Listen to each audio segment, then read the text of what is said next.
नमस्कार सभी को।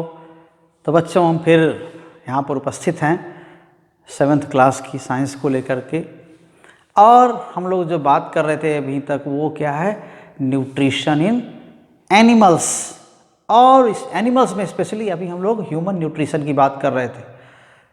तो nutrition in human, here it is given. तो steps of nutrition in humans, हम लोगों ने पूरा एलिमेंट्री कैनाल के बारे में बात कर लिया कि माउथ कैविटी से लेकर के लार्ज इंटेस्टाइन तक ये ऑर्गन्स जितने भी हैं सबके रोल के बारे में बात कर लिया। एक एक बार मैं एक एक सेंटेंस में रिकैप करूंगा इन सारे को। क्या बात किया था हम लोगों ने? बकल कैविटी में क्या है? टीथ, टंग, सलाइवा ग्लैंड्स। टीथ क्या करते हैं? हम जो फूड लेते हैं उनको क्या करते हैं? ग्राइंड करते हैं। सलाइवा क्या करता है? सलाइवा ग्लैंड्स क्या करते हैं? सलाइवा फूड में मिलाते हैं, जिसमें स्टार्च क्या होता है, मुंह से ही डाइजेस्ट होना स्टार्ट हो जाता है। टंग क्या करता है? उसमें टेस्ट बड्स होते हैं, वो फूड में सभी इंग्रेडिएंट्स के क्या करता है, टेस्ट ले सकता है, तो टेस्ट लेता है। साथ में फूड को है ना दांतों से यहाँ इसके बीच में ले भी जाता है। इतना होता है। फिर उसके बाद फूड पाइप है, एसोफेगस, उसमें से एक बॉल के फॉर्म में फूड ऐसे जाता है। एक बार जो हम च्यू करते हैं मुंह में वो पूरा जाता है। कहाँ उसके बाद जाता है? स्टमक। स्टमक बहुत बड़ा पार्ट है इस डाइजेस्टिव सिस्टम का। वहाँ पर जाने के बाद वहाँ हाइड्रोक्लोरिक एसिड मिलता है फूड में, और उस जगह में एसिड मिलने से और एंजाइम्स उस पर बढ़िया काम कर सकते हैं वहाँ। उसके बाद अगले स्टेप्स में तो स्टमक में एसिड, हाइड्रोक्लोरिक एसिड बनता है और फूड में मिक्स हो जाता है, जिससे भोजन क्या हो जाता है, जो हम खाए हैं उसको एसिडिक बना देता है। और स्टमक क्या करता है, थोड़ा सा और फूड को महीन करता है, फाइन कर देता है थोड़ा मोशन से अपने, ऐसा काम करता है। और एसिड से बचाने के लिए स्टमक की वॉल पर क्या होता है, म्यूकस होता है, एक लेयर होती है लिक्विड की जो एसिड को वॉल से टच करने से रोकती है। उसके बाद फूड कहाँ जाता है? ड्यूडेनम में हो जाता है। अगला भाग जो है इसके आप स्टमक के बाद का जो पार्ट है वो ड्यूडेनम है। वहीं पर लीवर और पैंक्रियास से डाइजेस्टिव जूसेस जाके मिक्स होते हैं। लीवर के गाल ब्लैडर से बाइल जूस उसमें मिलता है, और कई सारे एंजाइम पैंक्रियास से जाते हैं, फूड में मिलते हैं। और वो फूड और जो बचा होता है डाइजेस्ट होने को, जो और पार्ट है, प्रोटीन है, फैट हैं, ये चीज़ें वो डाइजेस्ट होकर सिंपल बनती हैं। और ये जो और डाइजेस्ट होता हुआ फूड चला जाता है उसके बाद स्मॉल इंटेस्टाइन में।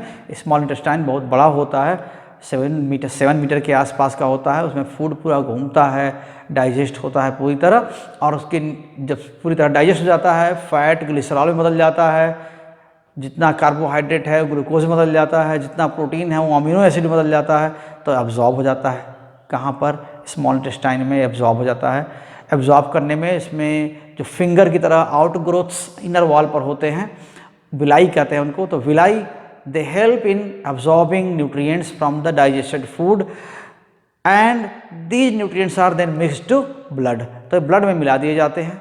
और उसके बाद ये जो फूड पानी में घोल के साथ होता है एकदम, वो स्टमक में ही पानी मिल गया होता है, उसमें पानी पी लिया गया होता है, तो उसके बाद वो जाता है कहाँ? लार्ज इंटेस्टाइन में। वहाँ पर जो वाटर है एब्जॉर्ब हो जाता है, और जो फूड का जो सॉलिड पार्ट है वो घूमते घूमते आके रेक्टम में इकट्ठा हो जाता है, और ये वेस्ट होता है हमारे लिए, और ये धीरे धीरे बॉडी से टाइम टू टाइम बॉडी से बाहर कर दिया जाता है। तो ये चीज़ हुआ। अब ये जो ब्लड में मिले हुए हैं न्यूट्रिएंट्स, ये कहाँ जाते हैं? तो ये स्टेप में आते हैं। तो हम थोड़ा जल्दी आप देखेंगे कि स्टेप्स ऑफ न्यूट्रिशन ह्यूमन में क्या है। वैसे तो बात कर ही लिए हैं, लेकिन एक सीक्वेंस में फिर हम एक बार लिख लेते हैं उसको कि क्या क्या होता है, क्या स्टेप्स होते हैं। तो देखिए ये स्टेप्स क्या क्या हैं। एक तो पहले ही हम क्या बोल रहे थे, intake of food. Okay, intake of food, या इसको क्या बोलते हैं, और इंजेशन, और ओके इंजेशन, ये अंदर लेना, माउथ कैविटी में फूड को लेना, उसको च्यू करना। च्यू कर लेंगे तो डाइजेशन शुरू हो जाएगा। तो इनटेक अंदर लेना, वो इनटेक का फूड है। और इनटेक कैसे लेते हैं हम कैसे लेते हैं, ह्यूमन कैसे लेते हैं, ह्यूमन के बारे में बात हो रही है। तो जनरली हम फूड आइटम्स को रॉ बहुत कम ही खाते हैं, ज़्यादातर को हम क्या करते हैं, कुक कर देते हैं। तो प्लांट से या हमारा फूड क्या होता है, एनिमल से एग, फिश, चिकन, ये सब भी उसमें हो सकते हैं। ज़्यादातर प्लांट के पार्ट होते हैं। हम राइस, वीट, वेजिटेबल्स, फ्रूट्स, ये सब चीज़ें हम यूज़ करते हैं अपने फूड के लिए और सीधे उसको मुंह में ले आके रखते हैं। बहुत सारी चीज़ों को कुक करके लेते हैं, तो इसको बोलते हैं इंजेशन। दूसरी चीज़ क्या है, डाइजेशन। ओके, सो डाइजेशन, तो डाइजेशन क्या, this is breaking of food into simple substances. So breaking of food, okay, breaking of food into simple substances। Okay, तो सिंपल सब्सटेंसेस में ये फूड ब्रेक हो जाता है, इसको हम बोलते हैं डाइजेशन। तो ये एक ही जगह नहीं होता, बोला था ना, starch digesting in mouth cavity only. So saliva enzymes, digestive enzymes found in saliva, they help in digestion of starch. So digestion of starch, it takes place or starts in mouth cavity, and in many steps it occurs up to small intestine, means some part is digested in this stomach, then in some part in duodenum and some part in small intestine. So this process takes place in whole alimentary canal except large intestine। वहाँ छोड़ दीजिए बड़ी जो आंत बोलते हैं, large intestine, वहाँ पर डाइजेशन नहीं होता, बस सिर्फ वहाँ एब्जॉर्प्शन होता है पानी का, लेकिन बाकी पार्ट में डाइजेशन भी होता है। तीसरा, एब्जॉर्प्शन। एब्जॉर्ब क्या होता है, डाइजेस्ट होने के बाद हम उसीलिए फूड लेते ही है कि हमें फूड से न्यूट्रिएंट हम ले सकें। सो our digestive organs are capable to extract nutrients from food intaken.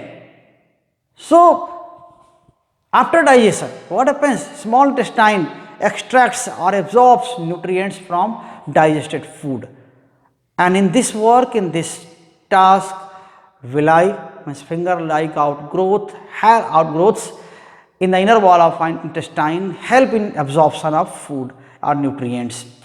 So after absorption, what happens, these nutrients get mixed into blood, and these absorbed nutrients, they do not remain in that site only near the stomach, but they are transported to different parts of body. Even in each cell, it is transported to, absorbed food is transported to each cell of the body. So this is absorption. So absorption of what, nutrients, absorption of nutrients from digested food, nutrients from absorption of nutrients from digested food. Now fourth is what, assimilation. Assimilation means what, utilization of absorbed nutrients. So assimilation, it occurs in whole body. After absorption, the nutrients are transported to different parts of body or cells, and they are transported through blood. So blood is medium. Blood हमारा है, क्या करता है, तरह से transporter का काम कर सकता है, व्हीकल का काम करता है, न्यूट्रिएंट्स को ले जाता है, और इसके लिए हार्ट काम करता है। ठीक, तो heart is very important organ, it does many task and it transports nutrients as well as oxygen as well as medicines which we take sometimes. nutrients को कौन कितने पोर्शन में कहाँ जाना है, है ना, ब्रेन को कितना क्या क्या चाहिए, हार्ट को कितना क्या क्या चाहिए, लंग्स को क्या क्या चाहिए, किडनी को क्या क्या चाहिए, सारी चीज़ें। तो जिन जिन ऑर्गन्स को जो जो न्यूट्रिएंट्स चाहिए, जितने अमाउंट में चाहिए, ये पूरा ब्रेन के कंट्रोल में सारी चीज़ें डिस्ट्रीब्यूट होती हैं। And blood plays key role in transportation and distribution of nutrients. तो बहुत बड़ी चीज़ है न्यूट्रिशन। और ये कहने में तो एक आसान था, खाया पिया पच गया, है ना, बोल देते हैं कहावत, खाया पिया पचाया। तो ये टीवी का डायलॉग नहीं है, एक मोनोलॉग नहीं, ये ऐसे स्टेटमेंट नहीं है, बस बहुत स्टेप, कई स्टेप में ये प्रोसेस होती है। और हम जो खाते हैं वो 5-6 घंटे लग जाते हैं पूरा डाइजेस्ट होने में, कोई चीज़ खाते हैं तो वो छोटी प्रोसेस नहीं है, लगातार बॉडी के अंदर सब कुछ चलता रहता है, आप भले जागते रहें या सोते रहें। तो assimilation is that thing, it is utilization of food nutrients. तो क्या एब्जॉर्ब होता है? ग्लूकोज एब्जॉर्ब होता है। कैसे ग्लूकोज बना? स्टार्च के, कार्बोहाइड्रेट्स के डाइजेस्ट होने से। ग्लिसरॉल एब्जॉर्ब होता है, ये कैसे बना? फैट से। और एमिनो एसिड एब्जॉर्ब होते हैं, ये कैसे बने? प्रोटीन से। और बाकी जो विटामिन्स हैं वैसे एब्जॉर्ब हो जाते हैं, शुगर है वैसे एब्जॉर्ब हो जाते हैं, मिनरल्स हैं वही भी ऐसे एब्जॉर्ब हो जाते हैं, सीधे ब्लड में मिला दिए जाते हैं। तो ये सभी जाते हैं। और ये सिंपल हो, सोचिए कि सिंपल चीज़ों को लेकर के प्लांट ने फूड बनाया, उसको फिर कॉम्प्लेक्स बनाया एकदम, है ना, बहुत टेढ़ा मेढ़ा कर दिया उसको। उस चीज़ को हम लोगों ने खाया, वो हमारे अंदर जाके फिर वो सिंपल सब्सटेंसेस में ब्रेक हुआ, और ब्रेक होकर एब्जॉर्ब हुआ स्मॉल इंटेस्टाइन में। वहाँ एब्जॉर्ब होने के बाद फिर सेल्स वगैरह में गया, और फिर सेल्स में जाके कॉम्प्लेक्स चीज़ें बनी, और हमारे लायक, हमारी बॉडी को जो ज़रूरत है उसके लायक कॉम्प्लेक्स चीज़ें बनी। प्लांट के लायक जो था वो प्लांट के लिए कॉम्प्लेक्स चीज़ें बन गई। तो हम जो यहाँ पर जो स्टेप्स लेते हैं, ये स्टेप्स जो होते हैं हमारे न्यूट्रिशन वाले में, ये चीज़ें बॉडी की ज़रूरत के हिसाब से होती हैं। कहाँ का कॉम्प्लेक्स हमें नहीं काम आएगा, तो प्लांट के अंदर जो कॉम्प्लेक्स सब्सटेंसेस बने हुए हैं हमारे सीधे काम आने वाले नहीं हैं। हम वहाँ से हमको चीज़ें मिल जाती हैं, वहाँ से हमें जो ज़रूरत है उसमें मिल जाती है, लेकिन ब्रेक करके फिर से नया चीज़ बॉडी के अंदर बनता है। तो यही एसिमिलेशन है। एब्जॉर्ब न्यूट्रिएंट को ले जाकर के सेल में नई नई सेल्स बनती हैं, प्रोटीन्स बनते हैं, नए नए फैट बनते हैं। तो ऐसी नई नई चीज़ें, उन्हीं चीज़ों को ग्लिसरॉल, अमीनो एसिड्स, वही ग्लूकोज, इन चीज़ों को लेकर के नई चीज़ें बनती हैं, और साथ में एनर्जी मिलती है। एनर्जी कहाँ से मिलती है? बोलते हैं कि एनर्जी गिविंग फूड, क्लास 6 में आपने पढ़ा होगा। एनर्जी गिविंग फूड्स कौन से होते हैं? कार्बोहाइड्रेट्स एंड फैट्स होते हैं। जो ग्लूकोज गया है ब्लड में, उससे हमें एनर्जी मिलती है। तो ये एनर्जी ऑक्सीजन से रिएक्ट करके, ऑक्सीजन ले करके एनर्जी, हमें जो ग्लूकोज है वो ऑक्सीजन ले करके हमें एनर्जी देता है। तो ऑक्सीजन मिलती कहाँ से है?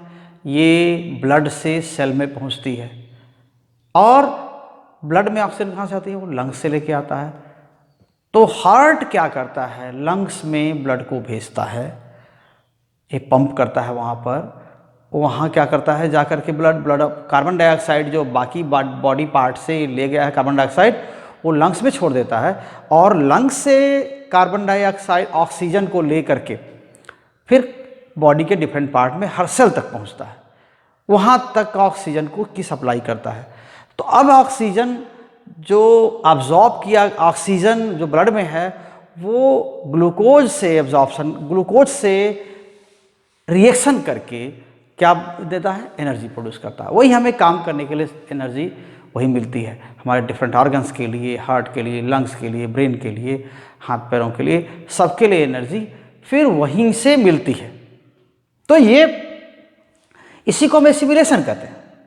अब अगला जो स्टेप है एसिमिलेशन के बाद, वह क्या है? वो है एक्सक्रेशन। तो एक्सक्रेशन, ये एक्सक्रेशन, तो एक्सक्रेशन क्या है?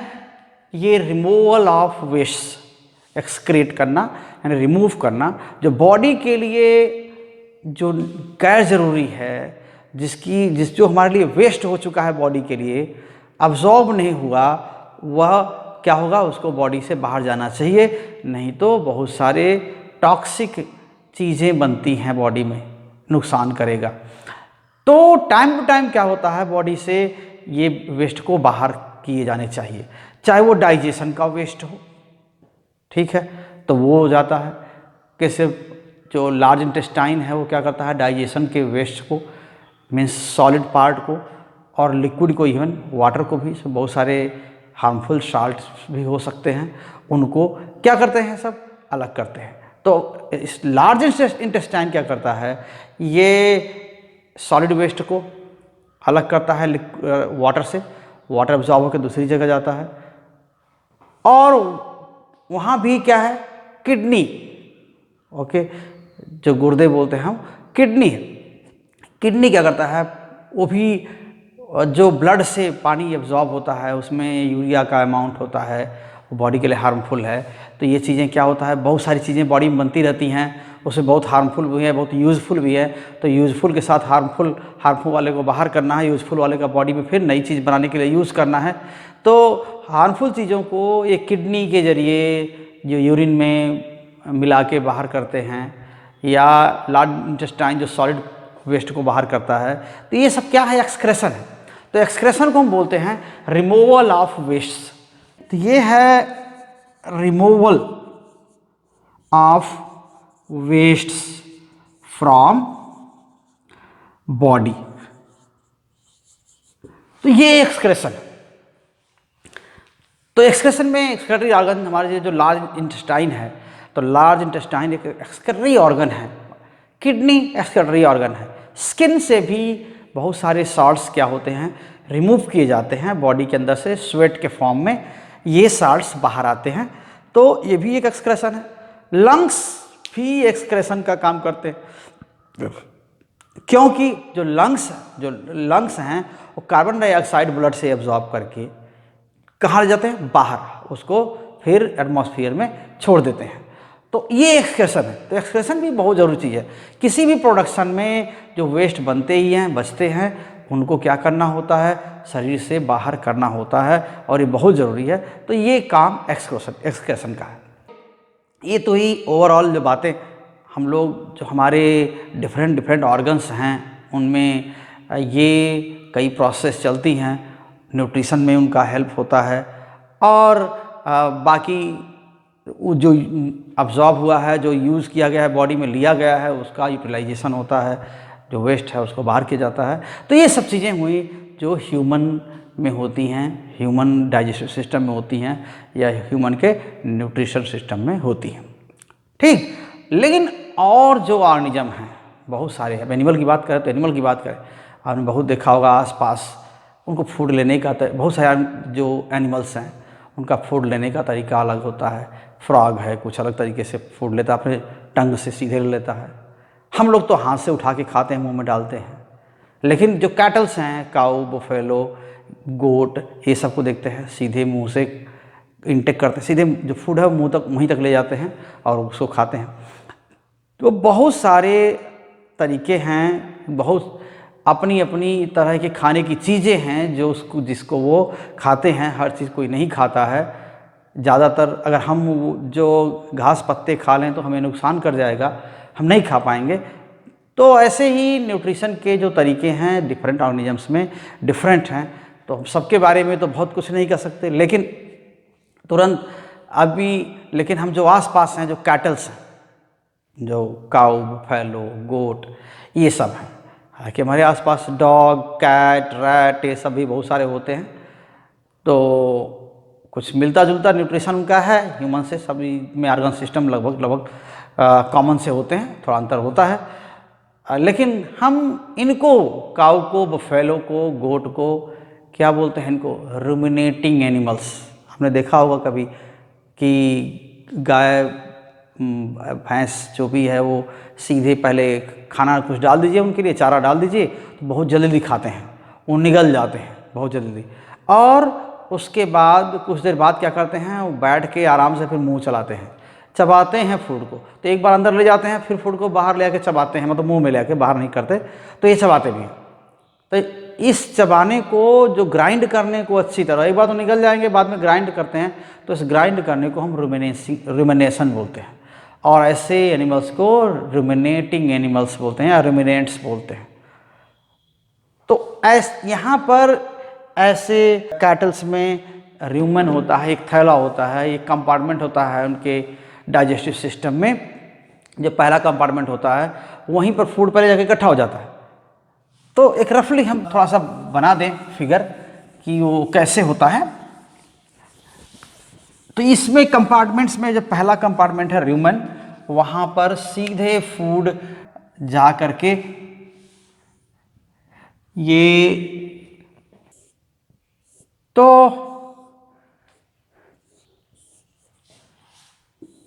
आप देख रहे होंगे ऐसे। तो इनके में जो यहाँ पर ये कंपार्टमेंट होता है जिसको हम रूमेन कहते हैं, और रूमेन के बाद और भी चीज़ें होती हैं ऐसे, ये इनका बहुत कॉम्प्लेक्स सब होता है, इनका भी डाइजेस्टिव सिस्टम। ठीक, तो यहाँ पर इसको, जिसको हम कहते हैं रूमेन, पहले ये फूड को यहाँ पर निगल लेते हैं, बहुत जल्दी सॉल्व करते हैं जब भी इनको चारा डाला जाता है तो, और यहीं पर रखते हैं।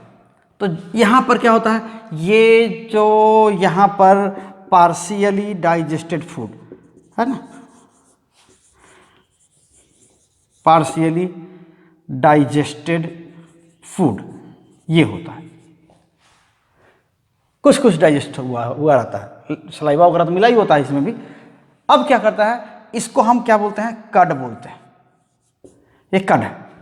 सो दिस कड after swallowing, after taking in food, what happens after some time, this cud turns into small lumps, ball shaped, ball sized lumps, है ना, थोड़े थोड़े थोड़े टुकड़े में बहुत टुकड़े, बहुत सारे टुकड़े बन जाते हैं उसके फूड के।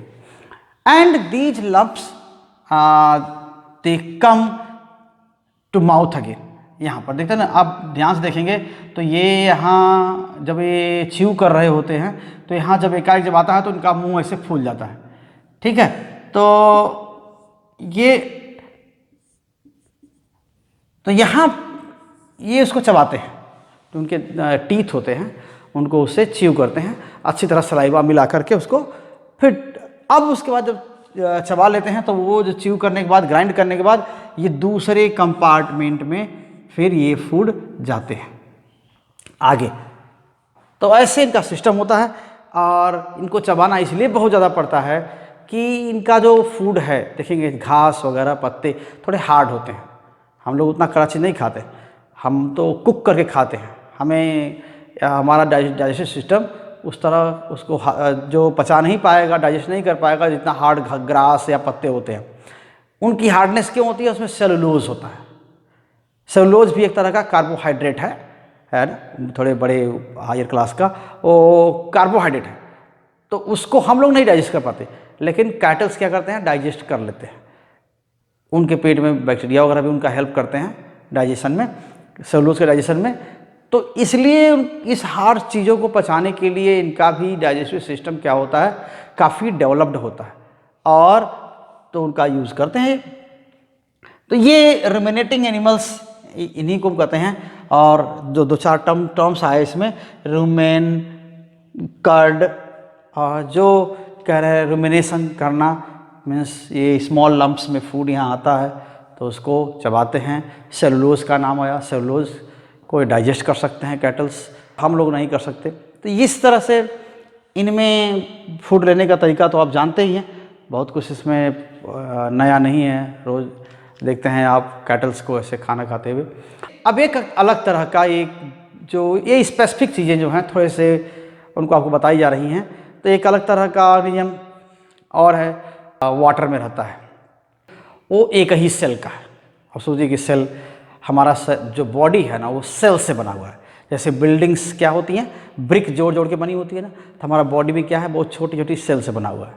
और जितना बड़ा बॉडी है उसमें नंबर ऑफ सेल्स ज़्यादा हैं, बड़ी नहीं है। जैसे कि एलिफेंट है तो एलिफेंट में जो सेल्स हैं वो बड़ी बड़ी सेल्स नहीं है, नंबर ऑफ सेल्स में बहुत ज़्यादा है।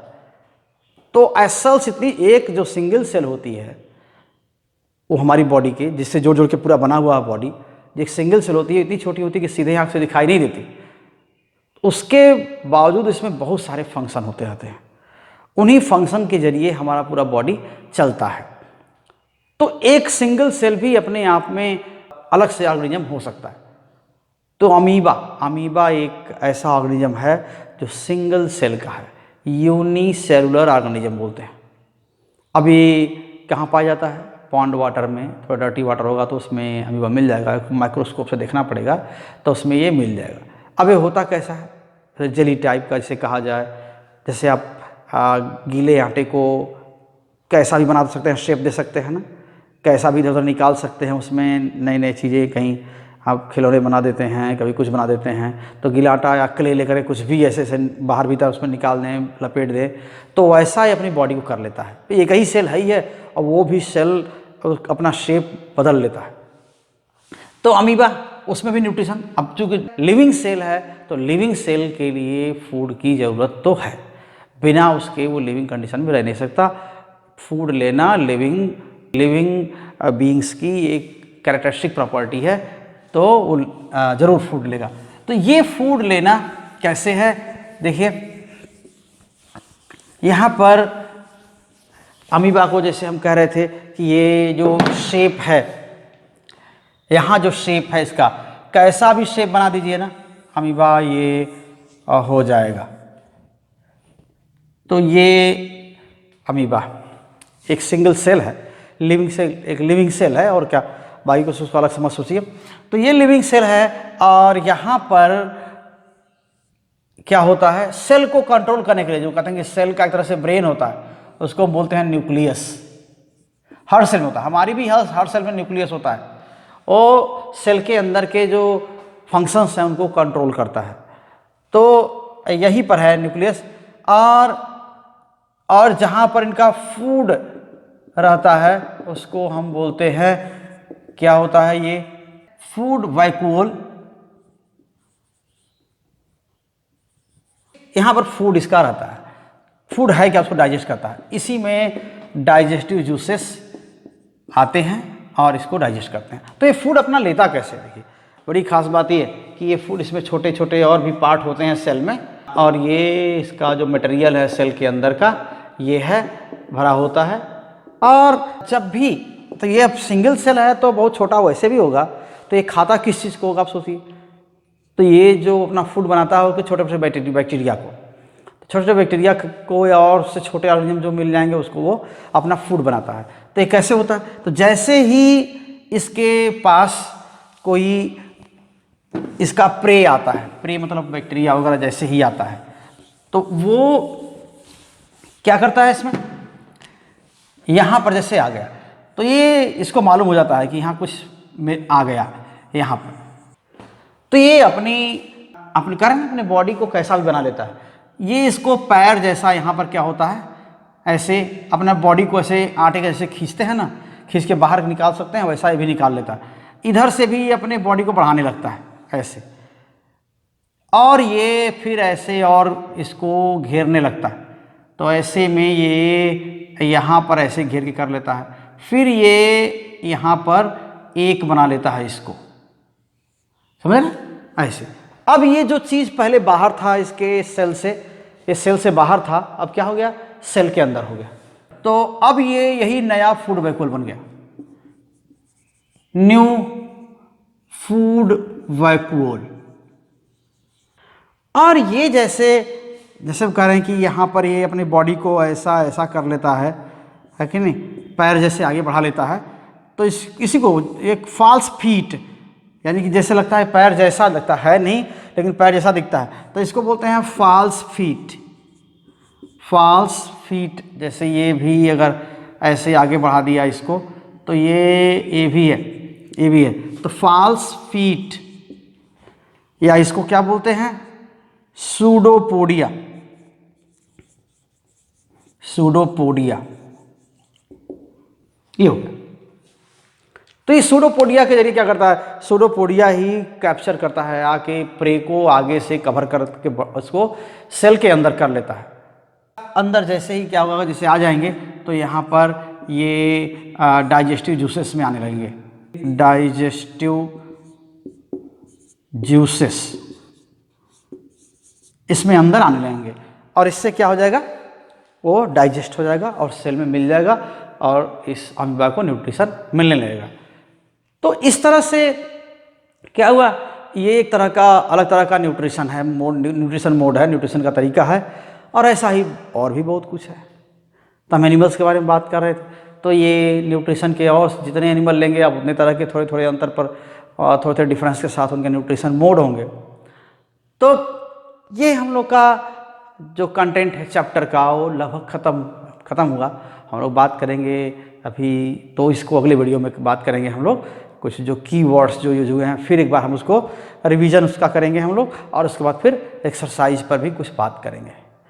तो तब तक के लिए ठीक है, इसको हम यहीं पर ख़त्म करते हैं, यहीं पर इस पार्ट को। और तो बहुत बहुत धन्यवाद, और उम्मीद है कि जो भी इसमें आपको समझ में आया होगा वो दूसरों तक ज़रूर पहुंचाएंगे। चैनल को सब्सक्राइब करेंगे और शेयर भी करते रहेंगे, और इस तरह से आप हमें सजेशन भी दे सकते हैं, कुछ सुधार की ज़रूरत हो तो वो कर सकते हैं। ठीक है, तो होप आप फिर अगले वीडियो में मिल रहे हैं। बहुत बहुत धन्यवाद आपको, और पढ़ते रहें। Thank you.